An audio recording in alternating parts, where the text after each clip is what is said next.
नमस्कार दोस्तों, स्वागत है आप सभी का हमारे YouTube चैनल देव जी के ट्रिक्स में। तो दोस्तों हम लोग यहाँ पर डेली की तरह यहाँ पर जीके जीएस के यहाँ पर टेस्ट लगाएंगे, जो कि मॉर्निंग टेस्ट सीरीज होती है। ये आपकी सुबह 7 बजे मॉर्निंग में आपको जीके का वीडियो मिल जाता है।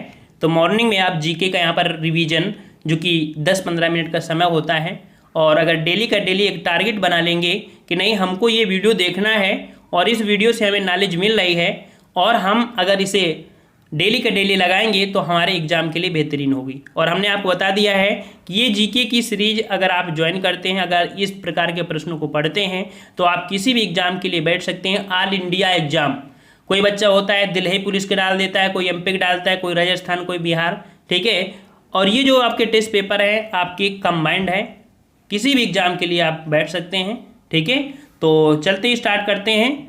यहाँ पर पहला प्रश्न आपका पूछा गया है कि इंडियन नेशनल आर्मी मुकदमे जो यहाँ पर खाली स्थान बना है के रूप में भी लोकप्रिय है। नवंबर 1945 और मई 1946 के बीच इंडियन नेशनल आर्मी के कई अधिकारियों के कोर्ट मार्शल द्वारा ब्रिटिश भारतीय मुकदमे थे। यहाँ पर पूछा गया है कि जो मुकदमा चलाया गया था वो आपकी कहाँ पर चलाया गया था। तो ऑप्शन आपका यहाँ पर जो भरा जाएगा आपका बी नंबर आपका हो जाएगा लाल किले मुकदमे, ठीक है। ये आपका देख सकते हैं इंडियन नेशनल आर्मी मुकदमे, जो कि लाल किले मुकदमे के रूप में भी लोक प्रसिद्ध आपका है, ठीक है। तो जवाब यहाँ पर आपका बी सही हो जाएगा, ठीक है।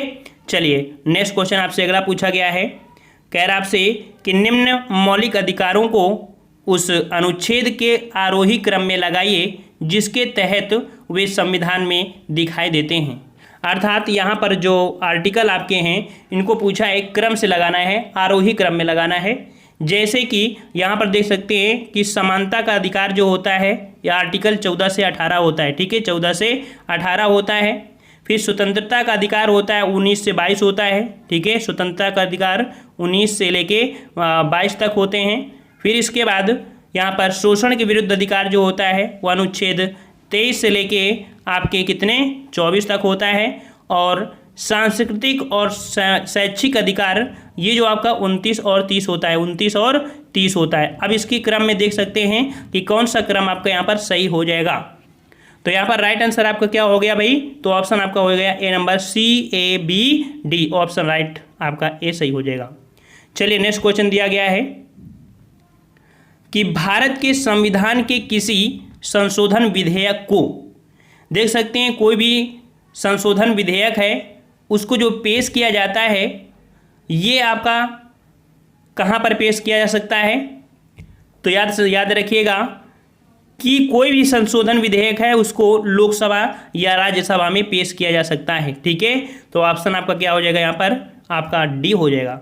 यहाँ पर पेश करने के बाद फिर जो लास्ट अनुमति दी जाती है वो आपके राष्ट्रपति को भेजी जाती है, ठीक है। लेकिन यहाँ पर भेजा जाएगा पहला लोकसभा या राज्यसभा में। नेक्स्ट क्वेश्चन दिया गया है कि वनस्पति कृषि जो खेती का एक प्रारंभिक रूप है पहली बार प्रयोग में लाया गया था। वनस्पति खेती की बात कह रहा है, तो वनस्पति खेती है और ये पहली बार जो आपका प्रयोग में लाया गया था किस एरिया में, तो ये एरिया आपका दक्षिण पूर्व एशिया, ठीक है। कहाँ पर, दक्षिण पूर्व एशिया, जैसे कि आपका थाईलैंड हो गया, वियतनाम हो गया, कंबोडिया हो गया, इंडोनेशिया, म्यांमार आदि देशों में इस प्रकार की कृषि आपकी विकसित हुई, ठीक है। नेक्स्ट क्वेश्चन दिया गया है यहाँ पर कि भारत के संविधान के कौन से घटक मानव अधिकारों के सिद्धांतों को शामिल करते हैं जैसा मानव अधिकारों की सार्वभौम घोषणा में परिकल्पित है। तो यहाँ पर कह सकते हैं जो आपका जवाब हो जाएगा वो आपका आपके अधिकारों के हिसाब से, तो आपके देखो मौलिक अधिकार हैं और यहाँ पर देख सकते हैं नीति निर्देशक तत्व हैं, ये मानव अधिकारों की सार्वभौम घोषणा में परिकल्पित हैं, ठीक है। तो ये घटक आपके लिए शामिल हैं। तो यहाँ पर आपका बी और सी आपका सही जवाब हो जाएगा, ठीक है। नेक्स्ट क्वेश्चन दिया गया है कि मूल हस्तलिखित भारतीय संविधान के प्रत्येक पृष्ठ को कलाकारों द्वारा निखारा और सजाया गया था। तो यहाँ पर देख सकते हैं जो मूल हस्तलिखित भारतीय संविधान है प्रत्येक पृष्ठ को जो कौन से कलाकार यहाँ पर थे, तो ये थे शांति निकेतन। तो प्रत्येक पृष्ठ को शांति निकेतन के कलाकारों द्वारा निखारा और सजाया गया था। ठीक है, किसके द्वारा? शांति निकेतन के द्वारा। नेक्स्ट क्वेश्चन आपका दिया गया है कि भारत सरकार में शीर्षस्थ कार्यकारी अधिकारी और सबसे वरिष्ठ लोक सेवक हैं। यहाँ पर यह अधिकारी कौन है? तो यह अधिकारी है कैबिनेट सचिव। कैबिनेट सचिव भारत सरकार में शीर्षस्थ कार्यकारी अधिकारी और सबसे वरिष्ठ लोक सेवक हैं। ठीक है, कौन? तो आपका सी नंबर आपका सही हो जाएगा। नेक्स्ट क्वेश्चन आपका दिया गया है यहाँ पर कि भारत सरकार नियम के प्रबंधन के लिए कौन जिम्मेदार है? मतलब कि व्यवसाय जो आपका संव्यवहार है और व्यवसाय का आवंटन, इनके प्रबंधन की जो जिम्मेदारी है, ये जिम्मेदारी आपकी होती है मंत्रिमंडल सचिवालय की। मंत्रिमंडल सचिवालय की, ऑप्शन आपका ए सही हो जाएगा। नेक्स्ट क्वेश्चन आपका है कि राष्ट्रपति और उपराष्ट्रपति के चुनाव के संबंध में चुनाव याचिका को समक्ष दायर किया जाता है।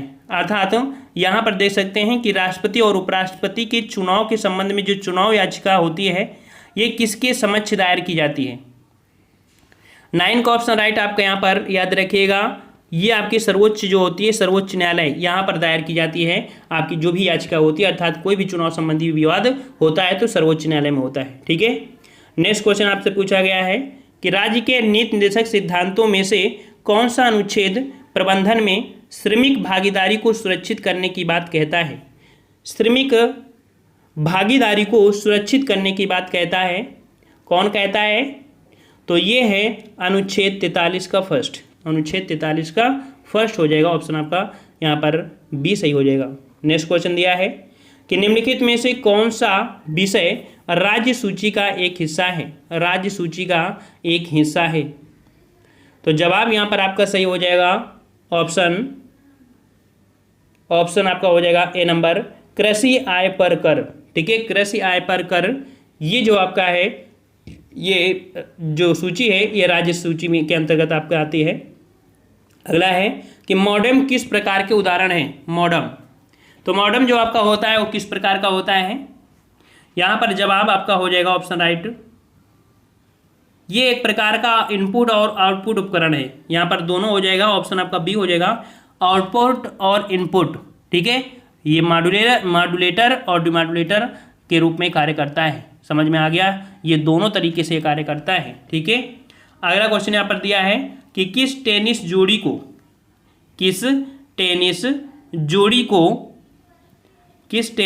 को भारत पाक एक्सप्रेस कहा जाता है? भारत पाक एक्सप्रेस कहा जाता है। तो ये जोड़ी आपकी है बी नंबर, रोहन बोपन्ना और एसाम उल हक। इन जोड़ी को भारत पाक एक्सप्रेस कहा जाता है। ठीक है, रोहन बोपन्ना ये जो कि भारत के बंगलुरु से के निवासी हैं, और एसाम उल हक ये पाकिस्तानी टेनिस खिलाड़ी हैं। ठीक है, और इन दोनों ने कई अंतर्राष्ट्रीय टेनिस खिताब जीते हैं, इसलिए ये आपका क्वेश्चन बना हुआ है। नेक्स्ट क्वेश्चन आपसे पूछा गया है कि राज्यसभा में भारत के प्रत्येक राज्य के लिए सीटों के आवंटन का भारत के संविधान की सूची में उल्लेख किया गया है। अर्थात यहाँ पर देख सकते हैं राज्यसभा में भारत के प्रत्येक राज्य के लिए जो सीटों का आवंटन है, ये जो आपकी अनुसूची है, ये किस अनुसूची में दर्शाया गया है? तो ये चौथी अनुसूची है, जहाँ पर राज्य के प्रत्येक कह सकते हैं प्रत्येक राज्य के लिए सीटों के आवंटन का आपको वर्णन देखने को मिलता है चौथी अनुसूची में। नेक्स्ट क्वेश्चन आपसे दिया गया है कि निम्नलिखित कार्यों में से कौन सा संविधान सभा द्वारा नहीं किया गया? संविधान सभा द्वारा नहीं किया गया था। तो इसने देश के प्रथम प्रधानमंत्री के रूप में जवाहरलाल नेहरू को चुना गया। क्या ये बात सही है? तो याद रखिए, चुना नहीं गया था, चुनाव हुए थे, है ना? क्या हुए थे? चुनाव हुए थे, चुना नहीं गया था।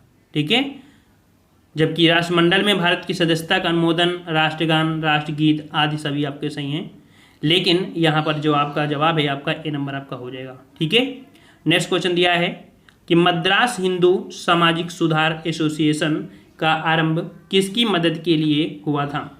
मद्रास हिंदू सामाजिक सुधार एसोसिएशन का आरंभ किसकी मदद के लिए हुआ था? 16 नंबर।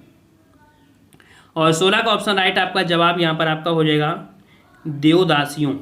ठीक है, मद्रास हिंदू सामाजिक सुधार एसोसिएशन का आरंभ किसकी मदद के लिए? तो देवदासियों के लिए हुआ था। नेक्स्ट क्वेश्चन है कोरिंगा गरान वन कहाँ है? कोरिंगा गरान वन कहाँ पर स्थित है? और जवाब यहाँ पर आपका सही हो जाएगा ए नंबर, पश्चिम बंगाल में। ठीक है, कहाँ पर है? आपके कोरिंगा गरान वन आपके, सॉरी माफ करिएगा, ये आपके आंध्र प्रदेश में पड़ता है। कहाँ पड़ता है? आंध्र प्रदेश में पड़ता है। ठीक है, 17 का ऑप्शन आपका क्या हो जाएगा?